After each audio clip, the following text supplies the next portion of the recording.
Hey guys, it's Voltaire with Skyrunner and FJ. I'm going to walk you through the pros and cons of the Magnuson Supercharger and my overall review. It is great. It does complete the engine. Let's power on the truck. Alright. Yeah, those are electric rock sliders. You can ask me about those later, or I'll put those in a different post. Alright, I'm going to throw my keys in here for now.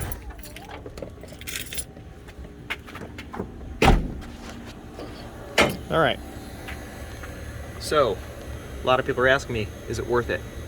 Is it worth the money?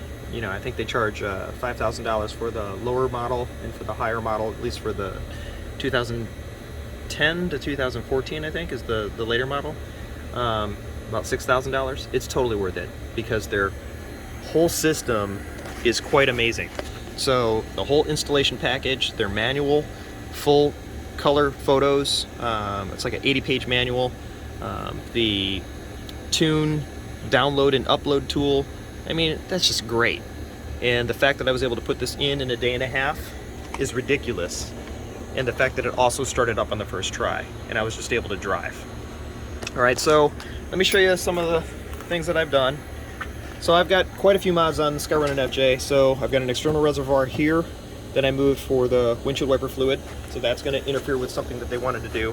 Same thing with all of my relays that I have over here, which also would represent you guys either having a second battery here, or in that corner over here, or wherever you mount your second battery. So let's talk about what I needed to do for these. All right, so this reservoir right here, this is going to be your cooling reservoir for your supercharger. And they originally wanted you to mount it here. That's not going to work, at least on my modded vehicle. So what I did is I took their existing bracket that they wanted to mount here, and I put it in the firewall. And then I took the side bracket they had, and I bent the tab.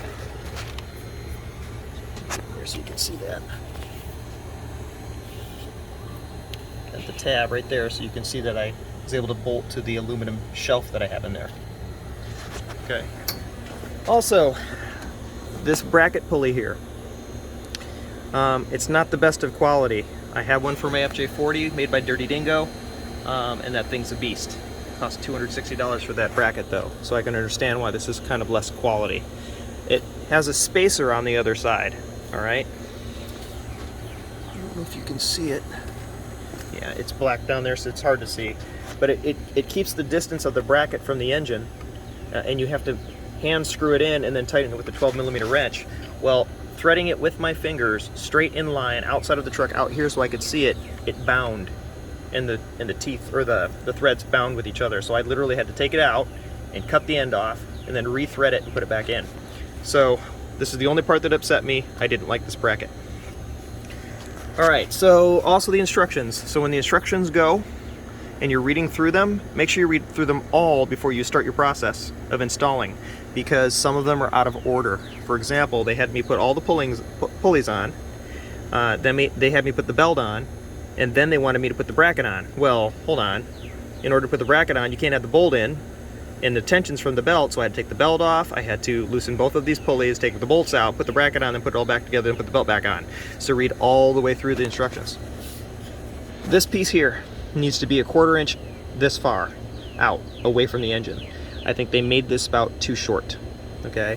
Because they require you, because this tube, this lower radiator tube, literally rubs against the pulley. So they require you to put a hole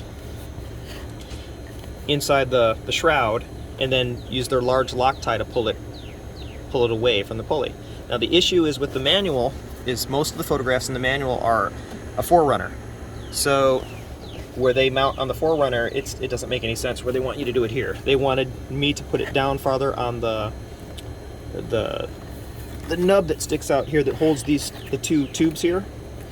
But that's too far down. What that would do is it would pull on the angle, which would do nothing for this upper area. So instead, I went halfway up the shroud and put 2 holes in here and fed it through like a shoelace and was able to pull it through, and it's not even close to the fan. It's not, you know, because it goes in and out down there. You can see that in the build video. The other thing that they wanted you to do is they want you to take this passenger cooling tube, and they wanted you to run it this way. So it would have gone down here, down to the bottom, through inside here, and then up to the spout, okay, on the cooling radiator. Well, that didn't make any sense to me, and it took up too much room, and by the way, the tube ended up being 6 inches too short. So I ran it this way. I brought it down here, it comes through the body right here. There's actually a porthole on the body where it can come through, and then I brought it down underneath and brought it straight up. Made a lot more sense. Okay, and finally, I believe this is the last mod that I had to do on this, was down here. They want you to mount the water or the coolant pump right here. Okay, well, for someone who has a modified bumper or a winch, that's not going to work, and it's crowded and it's in the way. Okay, so I moved it here. So you can see that's where the pump is. It worked perfectly, and it does great. All right, so one more thing for you guys to know is if you guys have the LCD digital dash by Caraboter, it's not gonna work. All right, it will work after it's installed and after the tune is there, but what happens is when you download the tune, Magnuson's software doesn't understand what this dash is. So you have to simply plug your old one back in. So save your old one. Okay, to do that, all I did is take this, open this up, I take the 2 bolts out or 2 screws out, pry from the back. So you pull from the back, it lifts out, comes out, and then there's 2 plugs in the back of the digital dash that plug right back into your old dash. Once you've done that, you can go ahead and download your old tune, send it off to Magnuson, they'll send you the new tune, and then you can re-upload it. So they said it would take 2 business days to send me the tune back. They literally did it in the first business day, within the first, it's 11 o'clock, California. So they did it when they opened.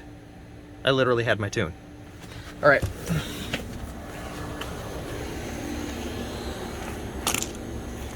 So performance-wise, what does this supercharger do? Does it do like my LS1 with an LSA supercharger sitting on top of it? Not really. Okay, it's not a rocket ship. Let me open this for you. So this baby, this thing screams, and it has a high, loud pitch you can hear. Definitely let you know there's a supercharger in here, and you can do wheelies in this truck. This one gives the engine what it was missing. So that lack of power that you sometimes feel in your FJ, it just completes the engine. It gives the engine the power it's missing. And that's all it needs to do, because I want the torque of this engine. I love off-roading, rock climbing, doing the mud with this engine, and it just needed that little oomph. So I still run my pedal commander at Sport Mode 3. I'm not taking it off. I still like the reduction of the latency between the pedal. But overall, it was completely worth it because of the quality that you received, except this bracket. But who can put a supercharger in that's never worked on this? I've never worked on this engine. Was able to put it in that fast, start it right up, and I'm driving down the road. Love it. All right, so you guys have any questions, just please make sure you post comments, and I will try to answer you as quickly as possible. Again, this is my first time working on this engine, my first time doing a supercharger here, but it all came out just great.